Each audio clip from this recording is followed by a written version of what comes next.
بسم اللہ الرحمن الرحیم۔ فوائد مکیہ کا پہلا باب ہے، 5ویں فصل ہے صفات ممیزہ کے بیان میں۔ سبق نمبر 20 میں خوش آمدید۔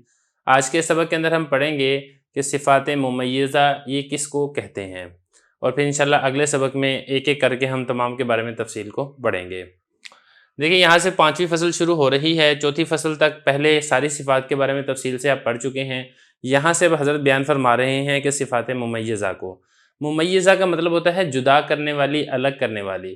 صفات ممیزہ سے مراد ایسی صفات ہیں جو حروف کو ایک دوسرے سے جدا کرتی ہیں، ایک دوسرے سے الگ کرتی ہیں۔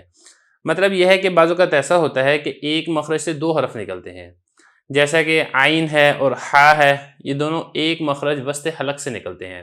یا بعض اوقات ایسا بھی ہوتا ہے کہ ایک مخرج سے 3 حرف نکلتے ہیں، جیسا کہ تو ہے، دال ہے، تا ہے، یہ 3 حرف ہیں لیکن ان کا جو مخرج ہے وہ مخرج ایک ہے۔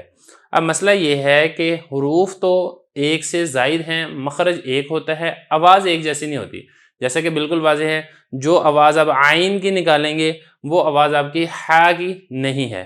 اسی طریقے سے جو آواز آپ کی تو کی ہے وہ آواز آپ کی دال کی نہیں ہے۔ تو ان دونوں میں فرق کیا ہے؟ جبکہ مخرج ایک ہی ہے، تو دیکھیں یہ جو فرق ہوتا ہے، یہ فرق آواز کے اندر جو آتا ہے یہ صفات کے مختلف ہونے کی وجہ سے آتا ہے۔ جو صفت جس حرف میں پائی جائیں گی ان کی وجہ سے حروف کی آواز بھی اسی طرح ہی کی ہوگی۔ مثال کے طور پہ عین ہے، عین میں جہر یعنی بلندی کی صفت پائی جاتی ہے، اور حا اس میں ہمس یعنی پستی کی صفت پائی جاتی ہے۔ اسی طریقے سے تو ہے، تو میں استعلاء اور اطباق یہ والی صفات ہیں، جبکہ اس کے برعکس جو تا ہے، تا میں استفال ہے، انفتاح ہے، جس کی وجہ سے تو اور تا میں فرق ہوتا ہے۔ اسی وجہ سے عین اور حا میں فرق ہوتا ہے۔ تو صفات ممیزہ سے ایک مخرج سے ادا ہونے والے جو حروف ہیں ان کے اندر فرق ہوتا ہے، ان کے درمیان تمیز پیدا ہوتی ہے، ہمیں پتہ چل جاتا ہے کہ یہ کون سا حرف ہے، اس کی ادائیگی کس طریقے سے ہونی ہے۔ تو یہی ہے صفات ممیزہ۔ اب ذرا کتاب کی عبارت دیکھ لیں۔ حضرت فرما رہے ہیں کہ حروف اگر صفات لازمہ میں مشترک ہوں تو مخرج سے ممتاز ہوتے ہیں۔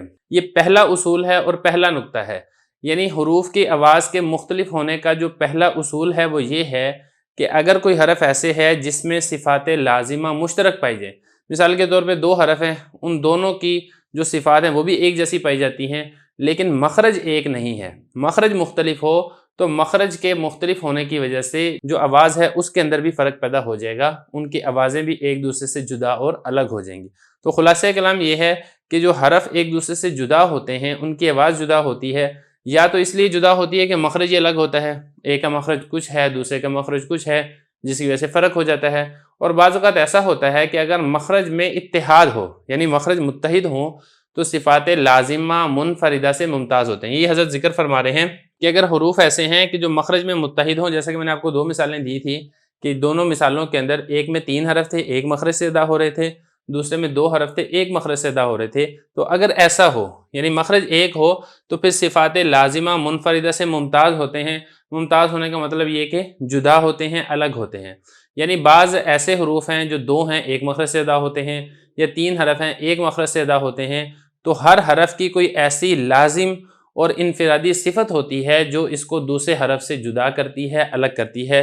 یہی اس بات کا معنی ہے۔ اب آگے دیکھیں ذرا، آگے فرما رہے ہیں کہ جن حرفوں میں تمایز بالمخرج ہے ان کے بیان کرنے کی ضرورت نہیں ہے۔ یہ اگلا مسئلہ ہے۔ دیکھیں جن کے مخرج ہی الگ الگ ہیں ان میں تو کوئی اشکال اور دشواری نہیں ہے، کیونکہ وہ مخرج سے ہی پتہ چل جائے گا کہ اس کا مخرج یہ ہے، دوسرے کا مخرج یہ ہے، تو مخرج سے ہی جدائیگی ممکن ہو جائے گی، تو بیان کرنے کی ضرورت نہیں ہے۔ البتہ یہ جیسے کہ آگے حضرت فرما رہے ہیں کہ حروف متحدہ فی المخرج کے بیان کرنے کی ضرورت ہے۔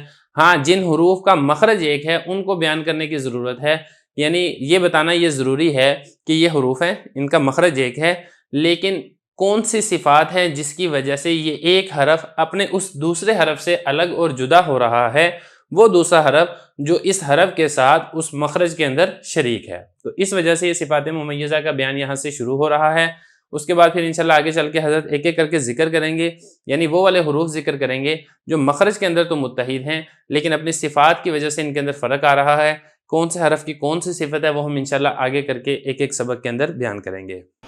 اللہ